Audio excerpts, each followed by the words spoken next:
A ver, empezamos con Edric, que acaba de entrar. Buen día, Edric. Buen día, maestra. Presente. No, ya no te preocupes por la lista. ¿La guerra es buena o es mala? Es que no sabía que estaba oyendo eso, maestra. Ok. ¿La guerra es buena o es mala? La guerra es mala, pero en algunos casos para el país que ganó la guerra puede ser beneficioso. En algunos casos. Y si la guerra es mala, ¿para qué tenemos militares o soldados? ¿O por qué los países tienen militares o soldados? Para proteger la nación y defender desde dentro de la nación igualmente. Entonces, ¿es bueno o es malo defenderse? Mm, Pues eh, es que maestra, sí ya se me preguntan. Es otro tema. Ok. Vamos a dejar a Edric y pasemos con una señorita. Este, Erika. eh, ¿Para qué sirven los colegios militares, Erika? Sí saben que hay escuelas militares.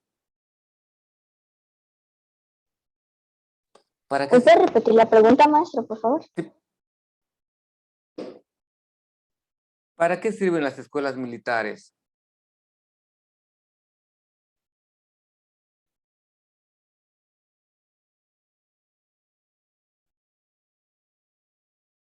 Para que seamos más responsables. Ok, crean gente con más responsabilidad, se les enseña el arte de la milicia. Sí saben que en algún tiempo existen reglas para la guerra. Habían unas muy simpáticas.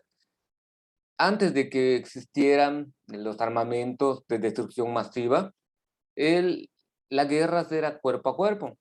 Ahí les voy a poner unas imágenes donde los combatientes usaban flechas, espadas, lanzas, garrotes o cachiporras para atacar al contrario. Pero había una regla ya que cayendo el sol, cada quien o cada de los ejércitos se iba a un lado y les permitían ir a recoger los cuerpos de los vencidos para que les den los debidos respetos mortuorios por haber caído en batalla. Y todos lo respetaban. Tú podías pasar al lado de tu enemigo mientras estás llevando el cuerpo de un compañero y no te iba a hacer nada porque no estaban en combate en ese momento. Eran reglas éticas, morales de la guerra, porque la guerra era algo, de la concepción de ese periodo, era algo, bueno, incluso habían tiempos para hacer guerra y tiempos para vivir la paz. Se escucha un poquito extraño, ¿no? Eso de que la humanidad antes, pues, permitía, estamos en tiempo de guerra y vamos a hacer guerra. Y los jóvenes, sobre todo los varones como ustedes, se preparaban y deseaban ser guerreros, tanto en América, con los indígenas de aquí, o como en las tribus africanas o en las tribus de Oceanía, en la misma Europa. Se deseaba ser caballero, se deseaba ser parte del cuerpo militar de un reino, de una civilización, para poder hacer lo que mencionaba Edric, defender. ¿Defender qué cosas? Ideas, pensamientos, creencias de ese grupo en particular. La guerra es un concepto Sí. que se nos ha Maestro, buenos presentado. días. Buenos días, maestro. Buenos días. Soy la mamá de Andrés. Lo Ok. que pasa es que mi hijo está recibiendo la clase, pero del niño Diego Franco está recibiendo Andrés, eres un tonto. Nada más que cuando estén en clase los niños, que no se estén mandando mensajes en privado porque están distrayendo a mi hijo. Ok. Muchas gracias, Ya escuchó Diego, yo no estoy viendo si están enviando mensajes. Maestro, yo no fui el que envió ese mensaje. También pasó eso en la clase socioemocional. Ok, lo aclaramos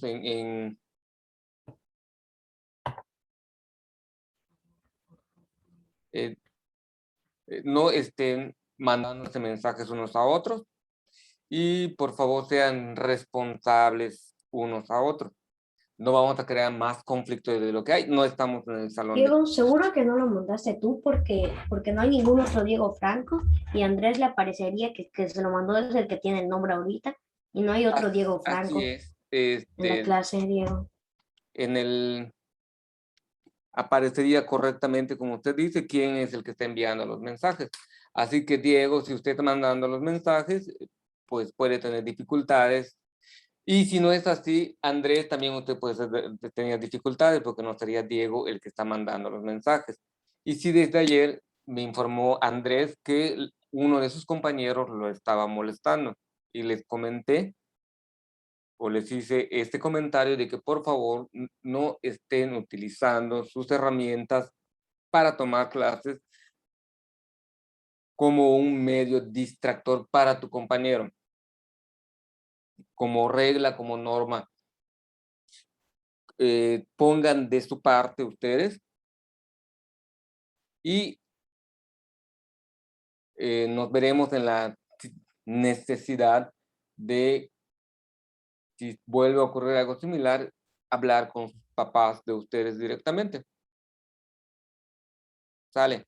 Vamos a continuar con la clase. Vamos a tratar de que este pormenor no perjudique más el desarrollo de la clase. Estamos hablando de la guerra como un elemento cultural que, como les decía en la clase anterior, desde los grupos tribales o desde la prehistoria, cuando vivían en las cuevas, había enfrentamiento entre los diferentes grupos que se encontraban en cierto momento. ¿Y qué es lo que defendían? Territorios, alimentos. Posteriormente va evolucionando hasta que se empieza a defender ideologías o pensamientos o posturas. Hoy en día las guerras son más de carácter religioso y más de carácter ideológico.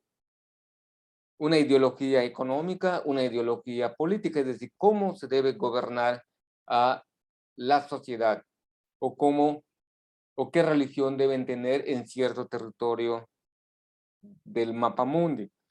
Les recuerdo que para la próxima clase espero que ya tengan su mapamundi, porque en la siguiente sesión vamos a hacer ese ejercicio. Aunque no toque la entrega, por favor, para la próxima clase tengan un mapamundi, ya sea dibujado en la libreta o lo consiguen o lo imprimen, porque eso es fácil conseguir. Lo único que vamos a hacer es, voy a ponerles la imagen y ustedes van a señalar en qué partes del mundo todavía hay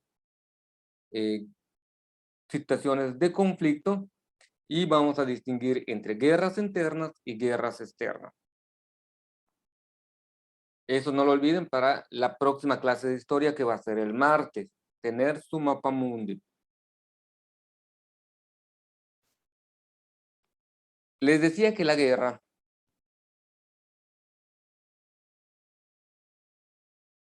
como elemento cultural dentro del proceso histórico ha tenido una evolución paulatina y poco a poco ha ido incrementando. De defender la cueva, de defender el reino, del defender la nación, al defender las ideologías, ha habido un proceso histórico ya de que hay uso de razón como de 4000 años, que ha estado presente ese fenómeno de conflicto en el mundo. Conflictos que surgen por la falta de otro tipo de soluciones que no tengan que ser de modo violento. Pero a pesar de ello, como lo que es paradójico, se quiere no tener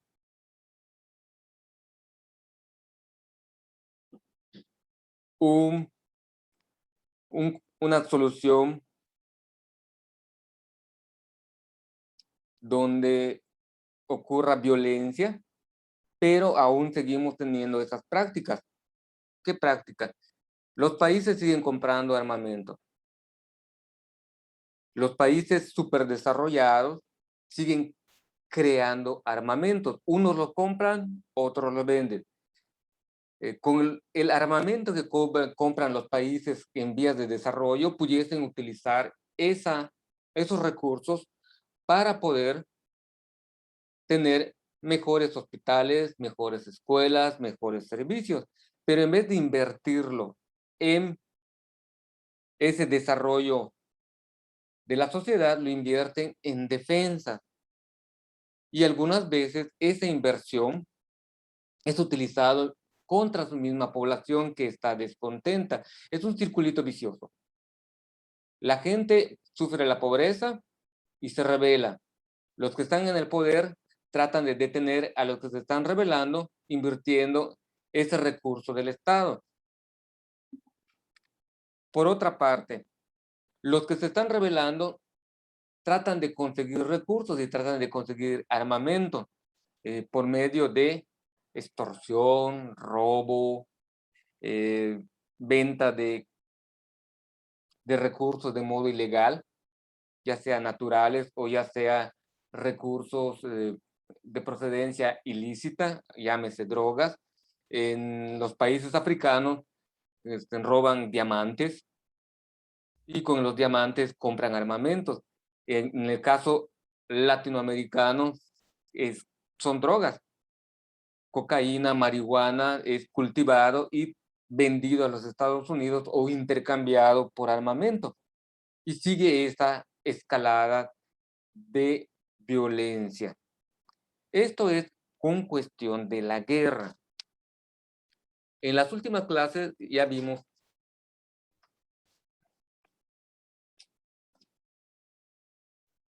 los aprendizajes esperados, lo que les estaba yo platicando acerca de la guerra, y fíjense de estas imágenes, la guerra ayer. No lo tengo puesto en un orden específico, pero los primeros combates fueron cuerpo a cuerpo, entre persona y persona, y los que eran más diestros y más fuertes eran los que ganaban, o los que tenían mayor cantidad de soldados eran los que ganaban. Con la aparición del caballo y la domesticación del caballo y la utilización del caballo dentro de la guerra, aquellos que poseían la mayor cantidad de caballos eran los que triunfaban. Viene a ser algo muy interesante y una regla en Europa. Si tienes más caballos, era muy seguro que ganaras la batalla. Hasta que Alejandro Magno se enfrenta en la India a esto que aparece aquí abajito, a los caballos, a los elefantes, y ya pierden. Alejandro Magno, la única batalla que pierde es en la India, cuando trata de conquistar esa región de la India, y sus caballos no pueden contra los elefantes. Aparece una nueva arma de guerra. Por mar tenemos los barcos, los buques, pero que su desarrollo es hasta que aprenden el uso de la pólvora como elemento que pueda ayudar en la guerra. Antes era batalla de barco con barco que se chocaban entre sí y como aparecen en las películas de piratas. Así eran las primeras batallas. Ya con la aparición de la pólvora y los cañones, pues los barcos se cañoneaban. O el barco llegaba cerca de la costa y empezaba a cañonear el puerto de tal modo de como aturdirlos para que pudiesen bajar ellos y puedan conquistar el territorio. Esto fue como funcionó la guerra en el pasado. En el presente, con la creación de armamento de destrucción masiva, es decir, con armas que no solamente aniquilan a algunas personas, sino que pueden destruir una buena parte, bombas, fusiles de repetición, Todas esas nuevas creaciones van haciendo que la guerra hoy en día sea con consecuencias catastróficas. Destruyen infraestructura, destruyen entre la infraestructura destruyen hospitales, aeropuertos, terminales, puertos. Esas son las estrategias que utilizan los países. Si tú quieres vencer a tu enemigo, lo que vas a hacer es atacar su infraestructura, sus depósitos de combustible o de energía, sus aeropuertos, sus puertos de salida de barcos. Tratan de respetar los hospitales, pero no siempre lo logran. Sus bases militares son los puntos claves que se destruyen dentro de una ética guerra. Tratan de evitar atacar a la población civil, porque dentro de las reglas de la guerra es militares contra militares, cuando es un conflicto internacional. Cuando es un conflicto interno, pues no hay esa ética, es todos contra todos. Esta guerra conlleva a situaciones muy delicadas para la población y es parte de la pobreza y desigualdad que se está viviendo hasta el día de hoy. Como les mencioné al inicio, un cañón, un avión militar, un submarino, un barco, un cohete de largo alcance, sirve, o el costo que tiene, serviría, por ejemplo, para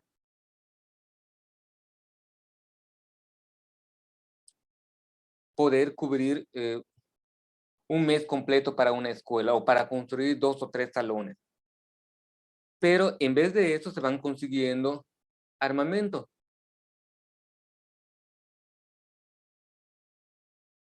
Y este armamento se compra con recursos del Estado. ¿Algunos de ustedes tienen idea de cómo funciona nuestro Estado mexicano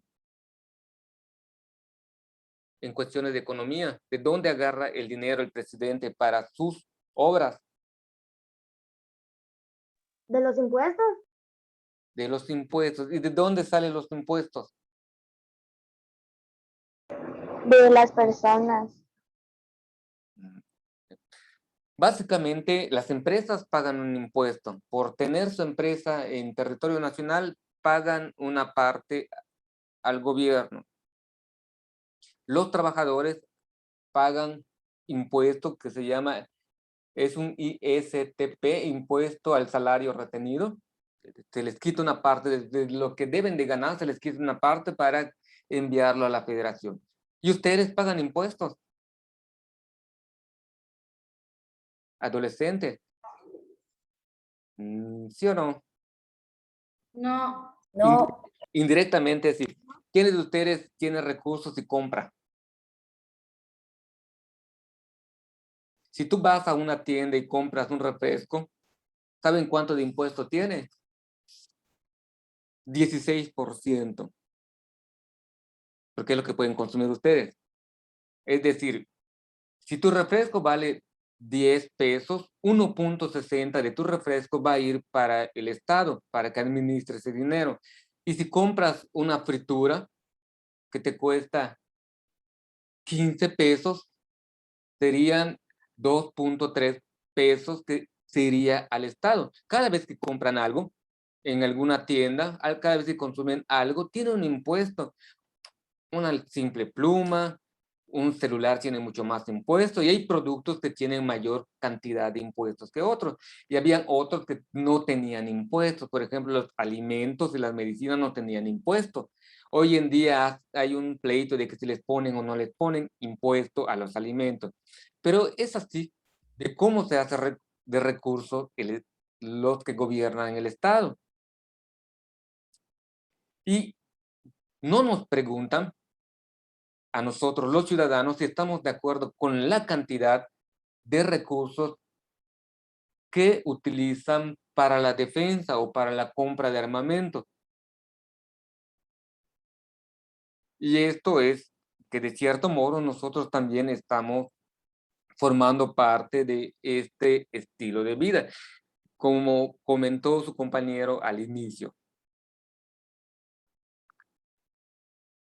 La guerra o los soldados ayudan a que exista seguridad interna y externa dentro de un país. Pero es un costo muy alto, un costo económico muy alto y un costo social muy alto. Porque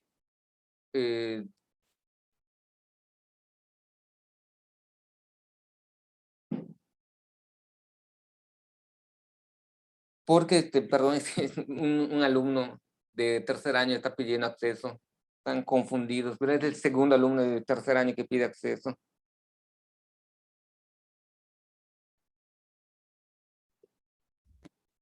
No.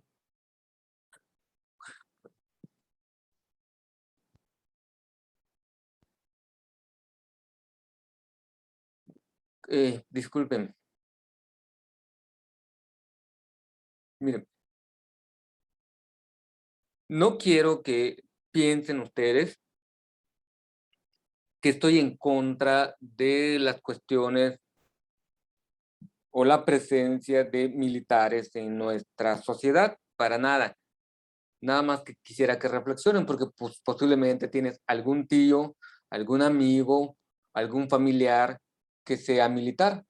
Y no por eso vamos a decir que todos los militares son malos o todos los militares son buenos, sino que es un medio de trabajo y es una figura que hasta el día de hoy es indispensable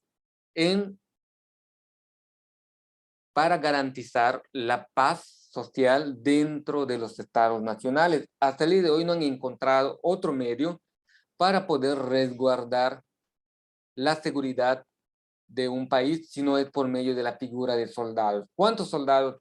De hecho, México es uno de los países que menor cantidad de soldados tiene en comparación con Estados Unidos y en comparación con otros países de menor dimensiones y menores recursos que México.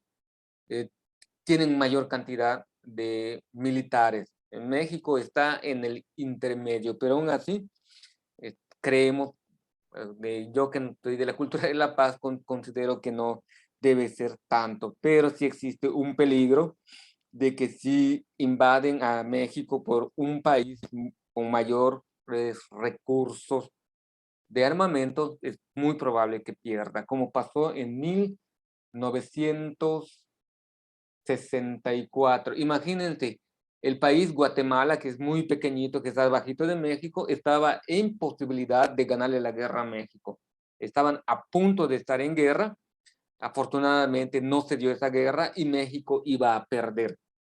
No tenía suficiente armamento, no tenía suficientes militares para hacerle frente a Guatemala, que estaba terminando su guerra civil y tenía suficientes aviones, municiones y soldados para prácticamente derrotar al país México.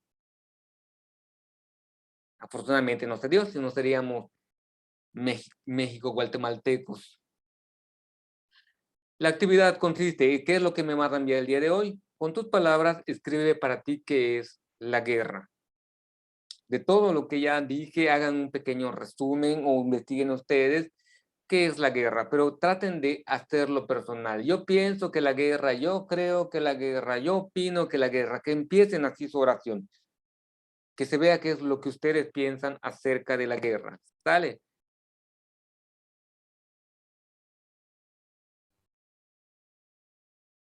Guerra interna.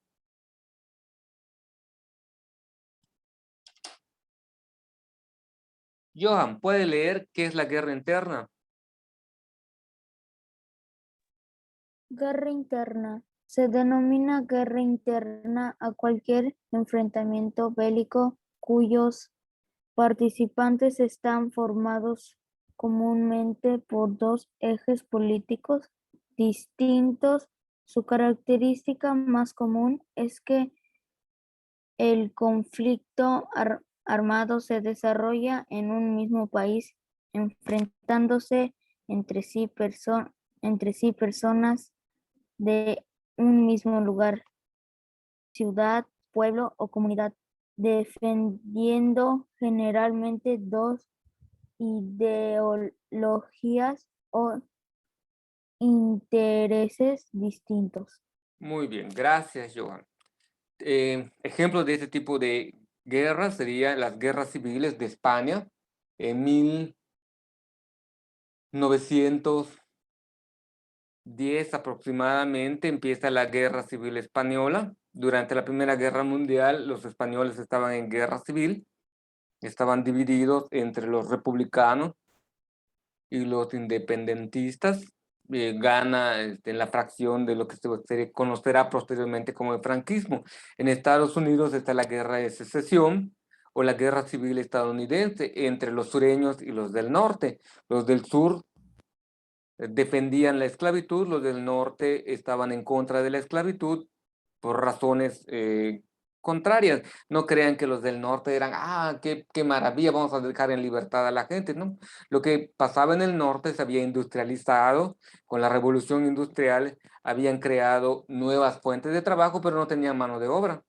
Y la mano de obra estaba en el sur, que vivían en los campos de cultivo de algodón, de los estados de Luisiana, Carolina del Norte, Carolina del Sur, Georgia, Texas, Florida, todas esas eran regiones esclavistas porque necesitaban que cultivaran la tierra los esclavos sin goce de sueldo.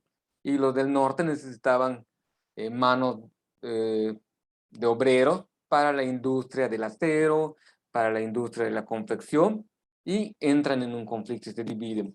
La Revolución Mexicana estaban entre los conservadores y los liberales, la Revolución Rusa estaban entre los que apoyaban la monarquía rusa y los que querían ser una república, y China, la misma cuestión. Hay unos que apoyaban a los emperadores chinos y otros que estaban a favor de crear una república popular china. Y son dos ideologías que se van peleando, eran españoles, eran estadounidenses, eran mexicanos, eran rusos, eran chinos, que estuvieron peleando entre sí. Esto es una guerra interna. Una guerra externa,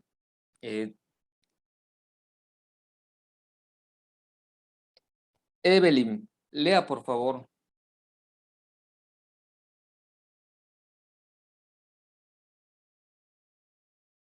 Sí, maestro. Evelyn, sí, lee. Conflicto desarrollado. Conflicto desarrollado entre Estados Unidos o entre un Estado y un pueblo sometido a dominación colonial, ocupación extranjera o régimen racista, en el que resultan aplicables las reglas tradicionales del derecho y de la guerra y las disposiciones del derecho internacional humanitario. Muy bien. Estos de los derechos de la guerra, hoy en día lo gestiona las Naciones Unidas. Dice, cuando hay una agresión que amerita la intervención de ejércitos para salvaguardar la paz.